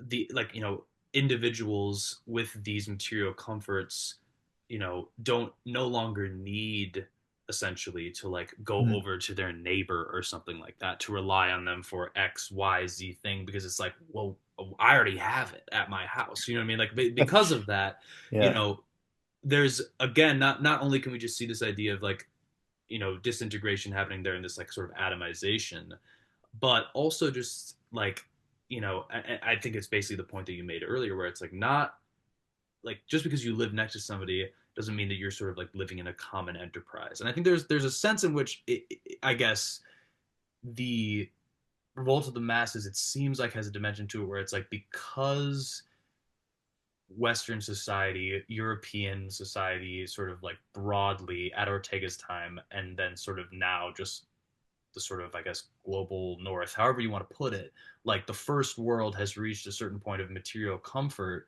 Like there is no struggle that can sort of give a common enterprise. And so now people are just sort of like, well, we don't have any reason to, struggle alongside our neighbors and, work towards a common goal. There are no more really common goals for us. There are maybe these individual goals that we have.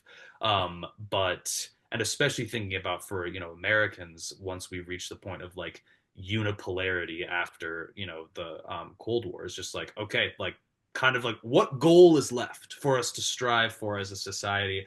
And I don't know, I guess like do you see that as part of what he's saying, and that being like an essential part of the revolt of the masses, is this idea that like somehow the successes of the sort of preceding generations that did live in Concordia is leading to sort of like an inertial state in which the disintegration is like kind of occurring. Yeah, that's interesting. I think, yeah, I don't think I really wrote about that in the book, but I mean, I think you're right that there is, there are these other like material factors that are Right. contributing to the way Right. in which our social relationships are deteriorating, right? Right. I mean, Right. there's this, yeah, it's kind of funny the way you were describing that. It's like you don't need to go to your neighbor to ask for a cup of sugar anymore. I Right. mean, like Exactly. you have sugar, and if you don't, then I mean, you could just go to the grocery store. You might as well just Right. do that and check out with a machine without having to talk to anybody else, right? Right. Um, the one thing, so basically, I think you're right.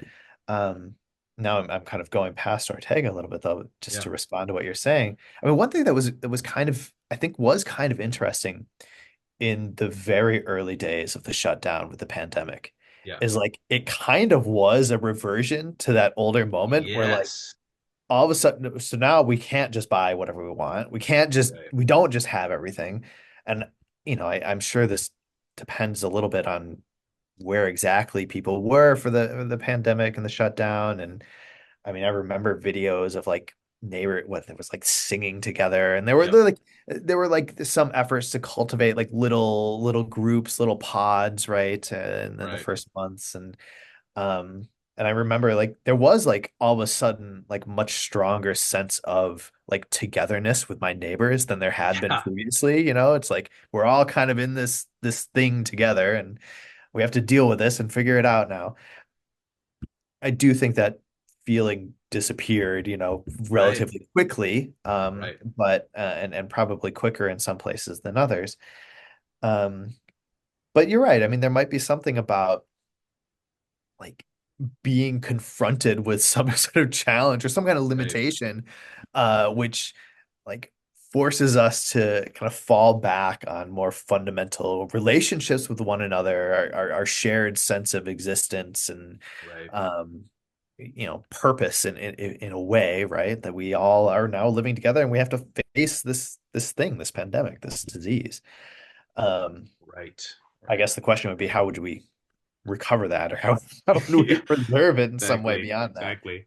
Um, Well, yeah. I think that, the just there's a moment in the Revolt of the Masses where he sort of switches the figure of like what that word mass means, and he says something about like, and again, there's one reading of this where he does kind of have like a sort of like very aristocratic bend to it, but I do like the point where he's sort of saying like the real meaning of mass is this idea that like, again, the mass man is the person who doesn't naturally sort of want to break outside of their comfort zone. And like once yeah, they're able, because of again material and sort of just like maybe it's just the you know the moment or whatever, but if they're able to just stay put where they are again in their belief system, et cetera, like they're not going to get pushed out of there. And so there's this idea of them being like a mass that like doesn't want to move. And I just didn't like, that first of all, it's just I thought was very clever, but it does. If anything, it's more of like a self-deprecating thing. Like I can see those sorts of instincts in myself sometimes. You know what I mean? It's just like, yeah, there is. It is hard to pull yourself out of those rhythms and out of just like a comfort zone. Obviously, like we all, especially because again, much of our society has become accustomed to a certain level of comforts. It's hard to mobilize oneself and especially a lot of people towards anything unless something like a global pandemic happens or something like that. Unless there's something that pushes us to do something else, or towards which sort of magnetically we're oriented. It's like that's the sort of problem of the revolt of the masses, is just this idea that it's like our society isn't really moving anymore. It's just kind of like stagnant. yeah, Yeah. like shake us off our like comfortable sense of ourselves. Yeah. Right. Right. Right. I do want to just mention very quickly, and I mean, as you said, there is this aristocratic notion here, but and I was giving the example of like a doctor, Right. like have some kind of medical expertise, and somebody who doesn't, which I think probably illustrates it fairly well. But Ortega is very clear. Like he says this explicitly. He's like, look, this mass mentality, this is not just with like the lower economic classes or like the Right. uneducated or something like that. He's like Right. lawyers, doctors, Yes. politicians, they also have this mass mentality. It's Right. everywhere. And the Right. problem is not that, you know, somehow like like the lower classes are refusing to look up to their betters. Um it's that everybody, or not everybody necessarily, but like Right. a large portion of society has, exactly as you say, like just refuses to go outside of themselves and push themselves and challenge themselves. And I do think that there's a kind of open question about what would it mean.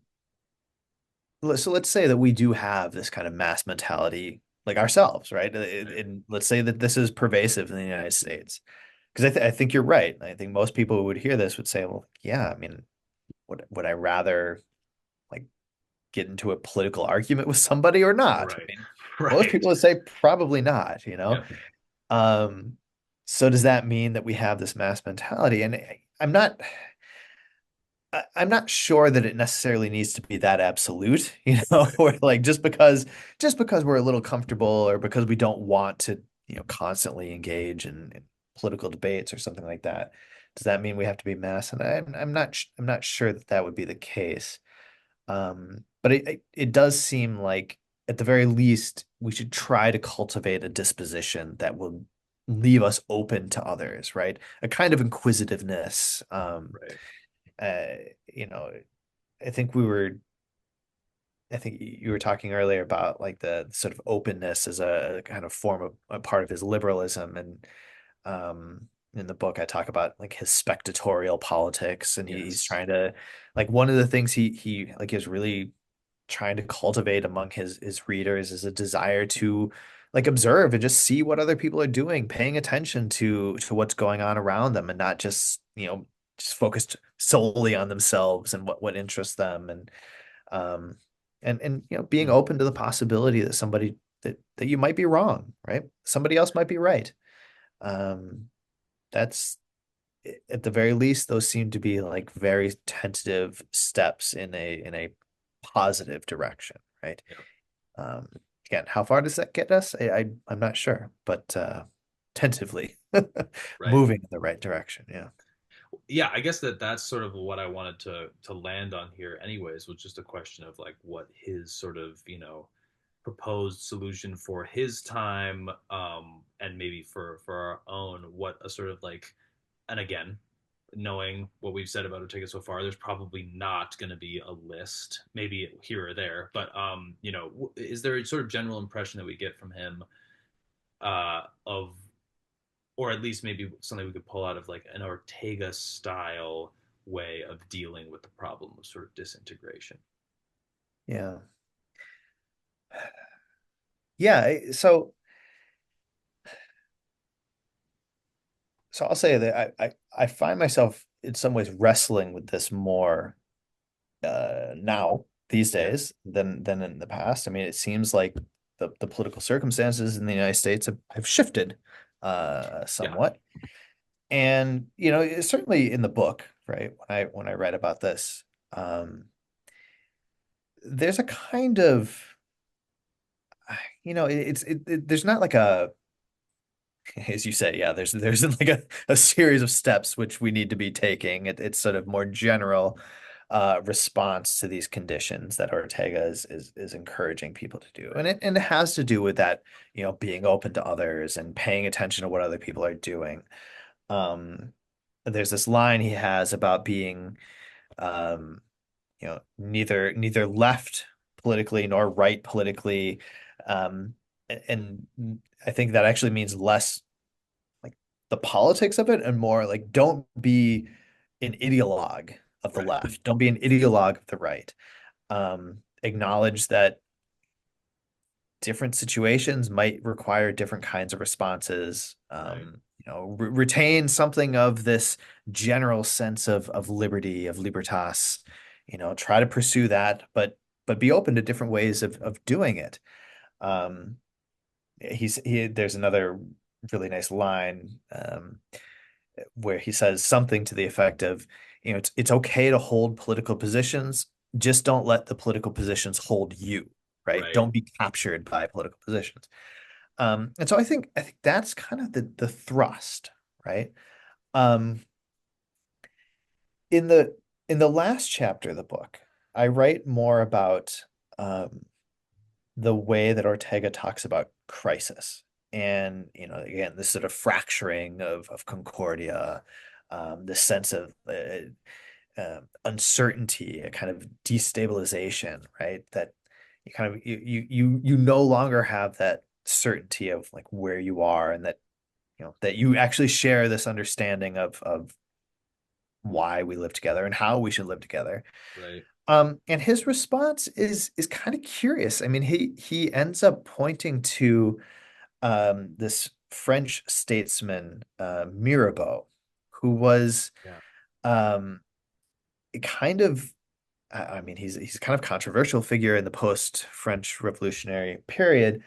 Um, but what he praises in Mirabeau is um, like a kind of desire to move forward while without abandoning the past, right? He talks about like using the gas and the brake at the same time, right? You're trying Mhm. to sort of preserve, hold on to what worked Right. previously, but trying to be inventive, creative, right? There's something like entirely novel that new that crises open up new possibilities, but also new needs, right?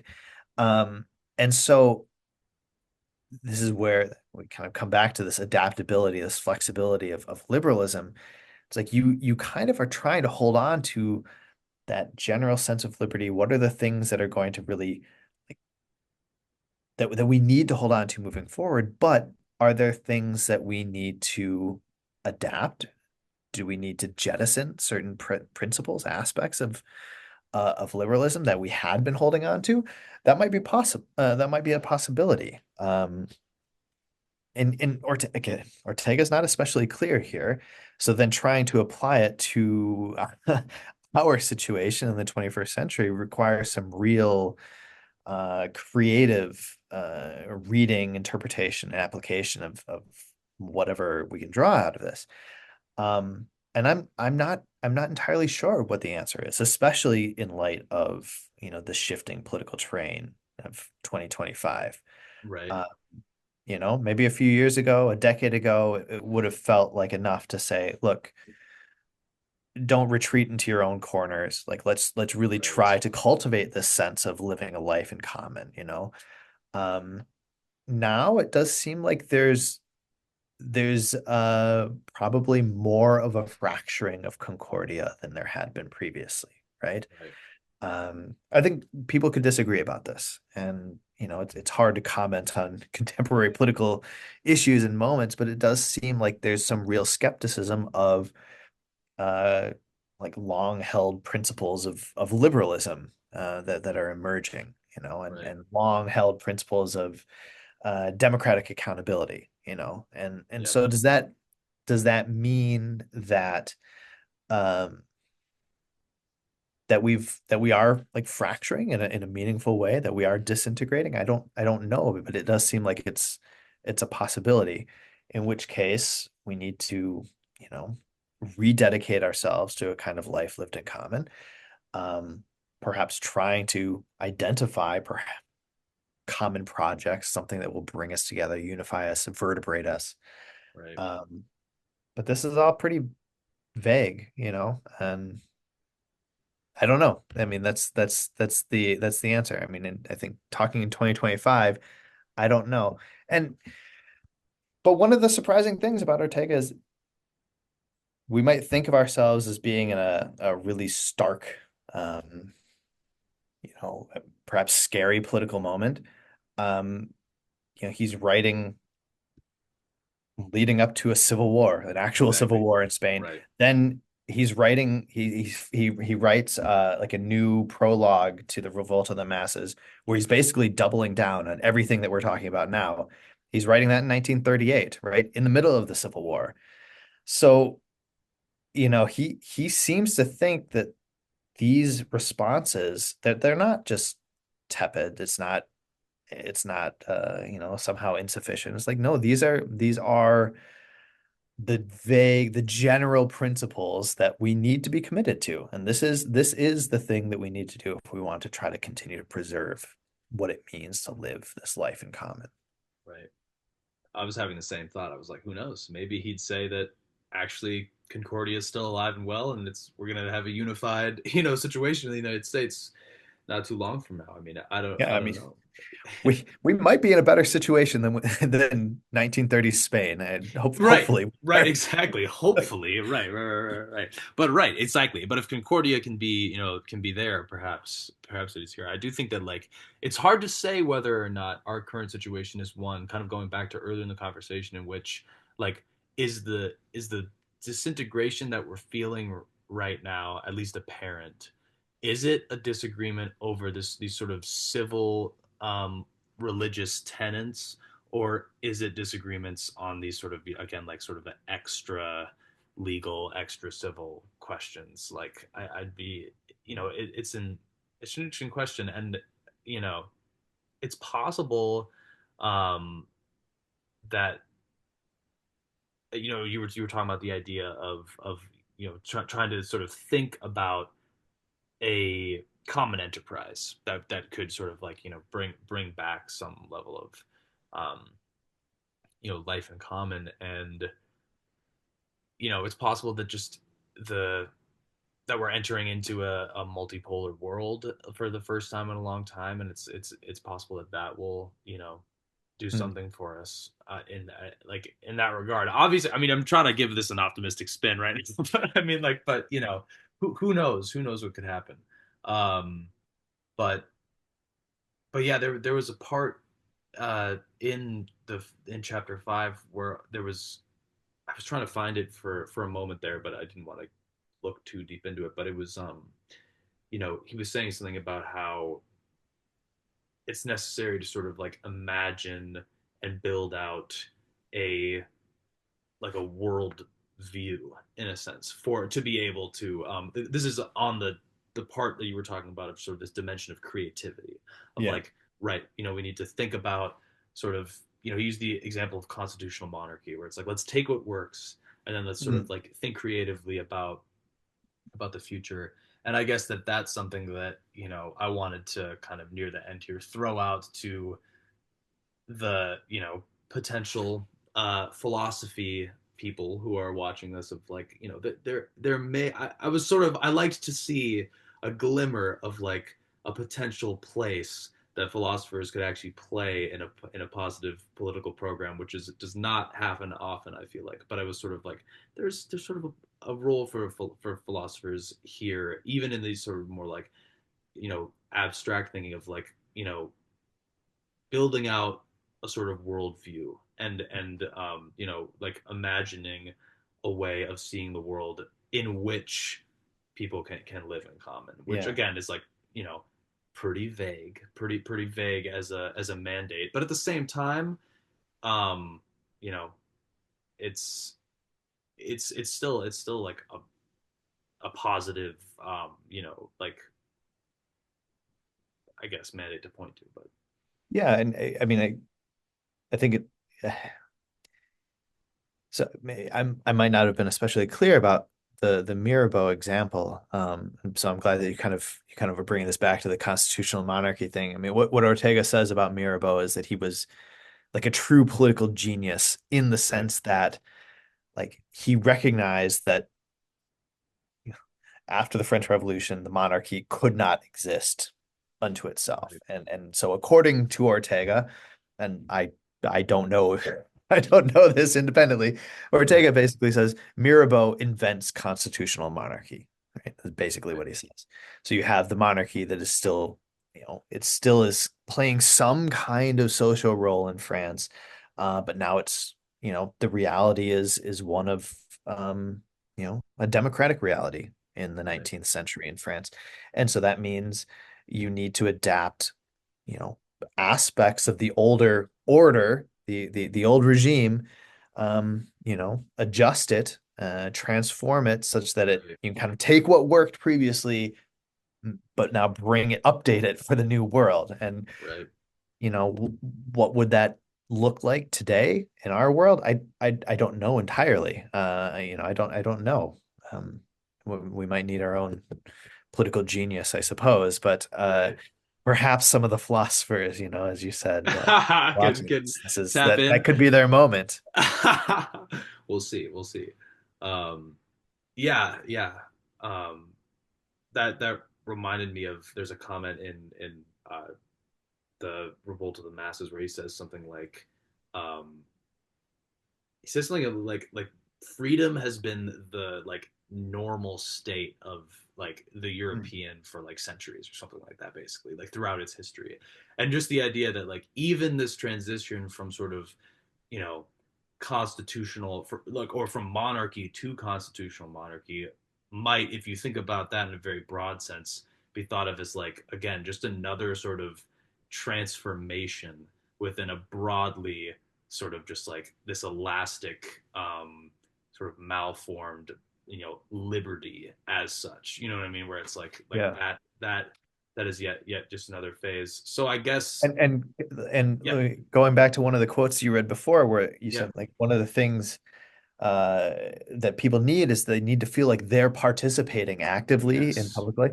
He has in mind here that that could have been the case even in, 18th century France under the right, monarchy, right? right, People could still exactly, envision themselves as participating actively in society and in public right, life, even if they aren't politically active, right? Even if they're right, not, right? So, and I think one of the ideas, one of the claims is that, all right, in the 1700 in France, people weren't feeling like they were, um, you know, missing out on something by not being able to vote, right? It's yes, just like that wasn't yes, part of the mentality, right? But exactly, once it becomes part of the mentality, then it needs to be incorporated, right? right, So that that that that aspect of public life need will be met in that way by voting, by right, contributing to the right, the governing society. right. Um, yeah, which maybe there's something to be said about voting numbers in the U.S. Who knows? But along those lines. Well, we won't go down that. Instead, I'll end by asking you this: um, Is liberalism adaptable enough to make it through this, or are we at the end of our rope here? I'm talking about right now, this political moment, Brendon. is It's it, adaptable. It it's is adaptable. You think? malleable, All right. but it probably won't look like what it looked like before. I Yeah. look, the dominant version of liberalism that has existed in the United States for like the last, what, 50 years or so, um, is, I mean, maybe not dominant, but I'm thinking about like the economic order, right? Yeah. Economic liberalism that has existed for, what, since like Reagan, basically, in the Right. United States. And whatever else you want to say about Trump, it does seem like he tapped into something back in 2016, especially tapped into something about like this a real dissatisfaction with the way that things had worked out economically. And Sanders was as well on the Right. left. Um, and so it does seem like, and frankly, even the most recent presidential election, right, where people were talking about, look, the economy is doing reasonably well. The stock market is up. Like, what's wrong? The Right. economy is good. Um, and it seems like a lot of people did not feel like the economy was good, right? Right. So the kinds of metrics that are used to evaluate the economy in this kind of very classic liberal sense of the free market and free market knows best. It seems like people aren't responding to that, right? Right. So does that mean that liberalism is dead or that version of it? Not necessarily. I mean, you just need to adapt it to like, the present reality. We don't live in a perfectly free market. So what does that mean? We need to have a kind of liberal set of principles, political principles, social, economic principles, that reflect that reality. It's hard I don't know that I'm in a position to articulate what those are, but like Right. that would be the project is to continue to think about, how do we preserve liberty as a whole? Right. How do we preserve libertas? Like this is the project. Um, does it mean abandoning some of our once, dearly held liberties? Yeah, I don't know. Right. Probably not. Um, Right. But, we have to think about what makes sense for the new social, political, technological realities that exist in the 21st century. But Right. but I do think liberalism is adaptable enough. We just To need make to it through. we need to find it. Yeah. I think we have to make it. We have to adapt it. Right. Okay. If we don't adapt it, it dies. I think that's right. Well, you did just point out. I was going to give you the last word there, but now I have to say, like you pointed out that on both right and left, there were candidates tapping into a dissatisfaction with again what we can maybe just think of as one one chapter of the just long development of liberalism being this sort of like Reagan neoliberalism. And maybe that is the sort of, calling card of like there is still concordia here on both sides of the political spectrum. There's dissatisfaction. And I would venture to guess if we actually looked at, you know, the ideological underpinnings of people's dissatisfaction, it comes from a liberal root, but it's Yeah. just that, there's an aspect that liberalism took on that now has to be shaken off, and maybe that's the most optimistic timeline that we might could possibly be Yeah. in, is that we got some growing pains, but I mean, one of the things that Ortega says is, uh, you know, we collectively, perhaps probably the state, but collectively, we need to make sure that the conditions are ripe for the exercise of liberty, you know? yes. And so he was never, by the way, he never embraced economic liberalism Hmm. in the way that so many did. The kind of Reagan, yeah, neoliberalism, as you say. Um, and so, it would mean um, thinking about liberalism in a way and thinking about how to cultivate the sorts of conditions where um, the pursuit of the securing of liberty in the United States is going to be a worthwhile endeavor and something which would be actually a meaningful thing to do. Um, Again, these are big, huge projects. But that would be the intellectual task, I think, that Ortega would set for us. Right. I will give you the last word there. So awesome. Thanks All so right. much for coming on, Brendan. Um, Thank you. yeah. All right. And see y'all later.